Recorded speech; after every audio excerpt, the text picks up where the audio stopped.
الحمد لأهله والصلاة لأهلها أما بعد فأعوذ بالله من الشيطان الرجيم بسم الله الرحمن الرحيم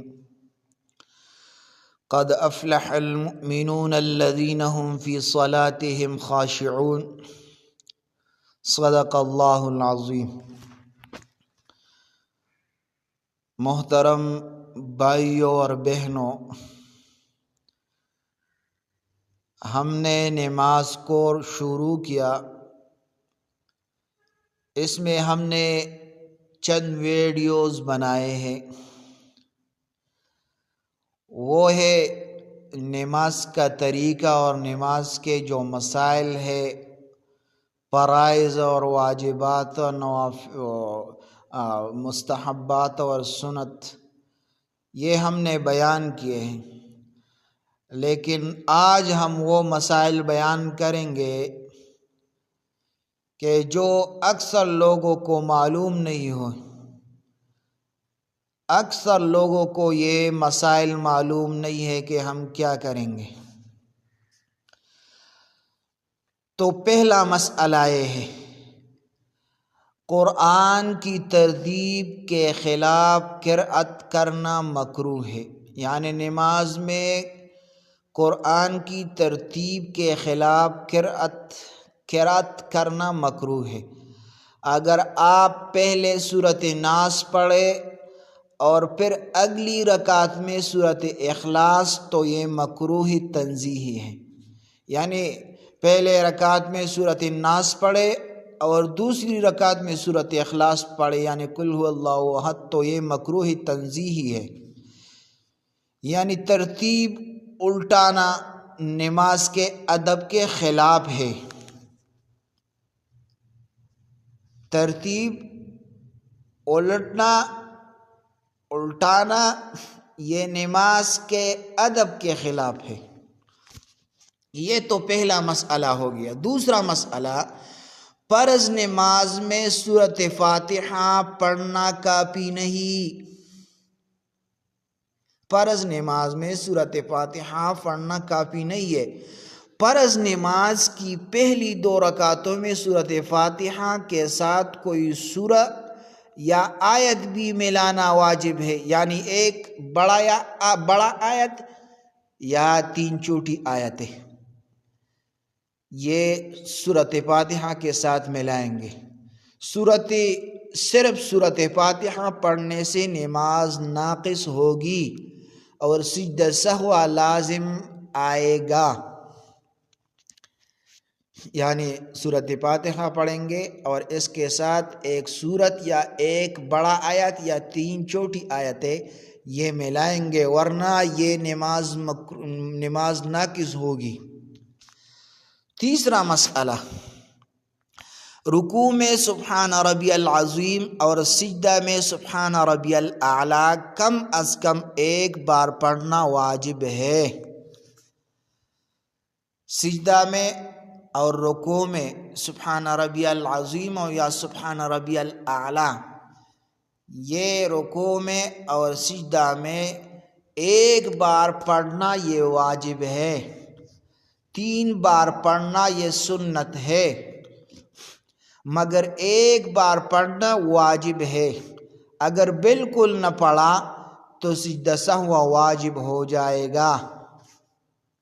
اگر کسی نے نہیں پڑھا، نہ رکوع میں سبحان ربی العظیم پڑھا اور نہ سجدے میں سبحان ربی الاعلیٰ پڑھا، تو اس پر سجدہ سہو واجب ہوگا۔ مسئلہ نمبر 4، 2 فرض نمازوں کے درمیان دنیاوی باتیں کرنا جائز ہے۔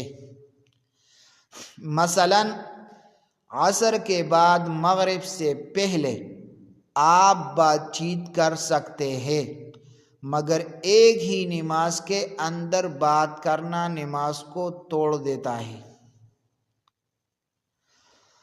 مسئلہ نمبر 5، نماز میں آمین آہستہ کہنا ضروری ہے۔ سورۃ فاتحہ کے بعد آمین دل میں یا آہستہ آواز سے کہنی ہے۔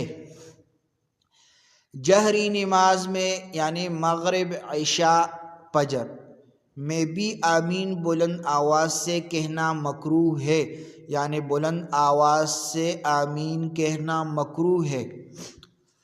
مسئلہ نمبر 6، پاؤں کا قبلہ سے ہٹ جانا، یعنی اگر سجدہ میں پاؤں زمین سے مکمل طور پر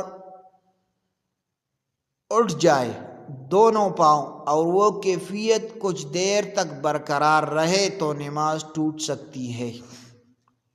اکثر لوگ جب سجدے کے لیے جاتے ہیں تو دونوں پاؤں اٹھا دیتے ہیں تو اس سے نماز ٹوٹ جاتی ہے۔ خیال کرے اکثر لوگ یہ پاؤں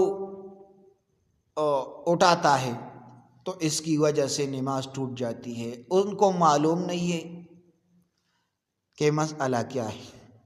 مسئلہ نمبر 7، نماز میں کپڑوں کا لٹکنا، یعنی سجدے میں اگر کوئی شخص سجدہ میں ہو اور اس کا کپڑا مثلاً ٹوپی یا چادر زمین پر ہو اور وہی سجدہ کی جگہ بنے تو سجدہ درست نہیں ہوتا، کیونکہ اعضائے سجدہ زمین پر نہیں ٹکے۔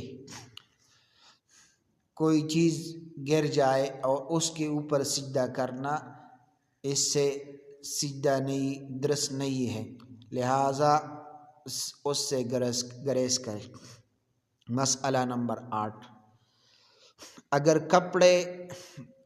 کپڑوں پر نجاست کا حکم، مثلاً خون یا پیشاب کی قطرے اگر کپڑے پر 1 درہم سے کم نجاست لگی ہو تو نماز ہو جائے گی مگر مکروہ ہوگی، درہم یا اس سے زیادہ ہو تو نماز نہیں ہوتی۔ کپڑوں پر 1 درہم سے کم نجاست لگی ہے تو اس سے نماز ہو جاتی ہے، اگر زیادہ ہے تو نماز نہیں ہو جاتی۔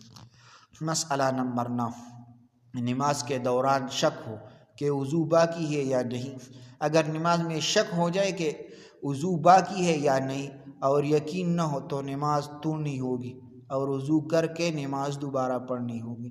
یعنی کسی کو شک لاحق ہوا کہ میرا وضو ٹوٹ گیا ہے، اگر غالب گمان ہے تو نماز توڑنی ہوگی اور پھر وضو کرنا ہوگا اور دوبارہ نماز پڑھنی ہوگی۔ مسئلہ نمبر 10، نماز میں انگلیوں کو چٹکانا، اکثر لوگ نماز میں انگلیوں کو چٹکاتا ہے۔ ہاتھ کی انگلیاں چٹکانا یا جوڑ ہلانا مکروہ تحریم ہے، خصوصاً جماعت میں، یعنی اکثر لوگ اس مسئلے میں ہیں اور اکثر لوگ یہ کرتے ہیں تو لہٰذا اس سے بچیے۔ یہ چند مسائل ہم نے بیان کیے، یہ سن لے اور اپنے بھائیوں اپنے گھر والوں کے ساتھ یہ شیئر کرے، اس میں اکثر لوگ غلطی کرتے ہیں۔ جزاک اللہ۔